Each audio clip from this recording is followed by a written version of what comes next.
1920-yil faoliyat boshlagan bo'lsa, 1929-yil O'rta Osiyo industrial instituti mana dastlabki qadamlarini, ya'ni o'zini voqelikka asos solingan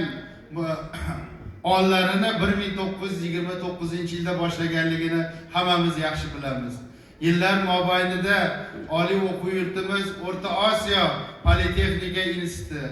Toshkent Politexnika instituti, Toshkent davlat texnika universiteti nomlari bilan o'z maqomini, o'zini olib borayotgan yoshlarni